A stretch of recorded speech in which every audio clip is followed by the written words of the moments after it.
அண்மை செய்தி. அரக்கோணத்தில் நடைபெற்ற பாமக இடஒதுக்கீட்டு பேரணியில் காவல்துறையினருடன் வாக்குவாதம் ஏற்பட்டதால் அங்கு பரபரப்பான சூழலானது ஏற்பட்டிருக்கிறது. காவலர் ஒருவரை நெஞ்சில் கை வைத்து தள்ளி அடிக்க பாய்ந்த நபரால் பரபரப்பான சூழலானது அங்கு நிலவி இருக்கிறது.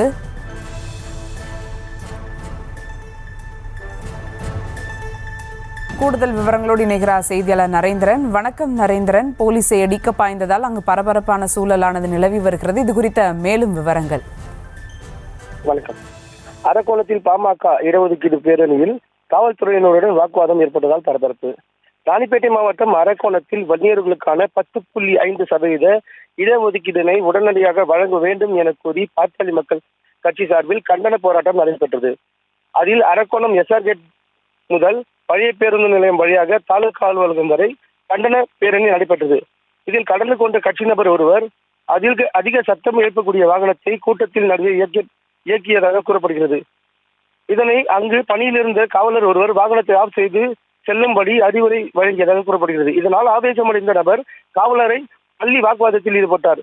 இதனை அடுத்து அங்கு பாமக கட்சியினர் கூடியதால் பெரும் பரபரப்பு நிலவியது. அதனைத் தொடர்ந்து அங்கு பணியில் இருந்த மற்ற காவலர்கள் உடனடியாக சமாதானம் செய்து சம்பந்தப்பட்ட காவலரை வேறு ஒருவருடன் அங்கிருந்து அனுப்பி வைத்தனர்.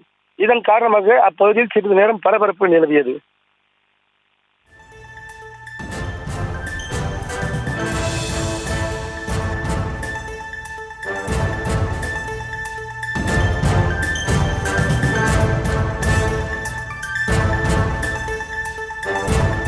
விவரங்களுக்கு நன்றி நரேந்திரன்.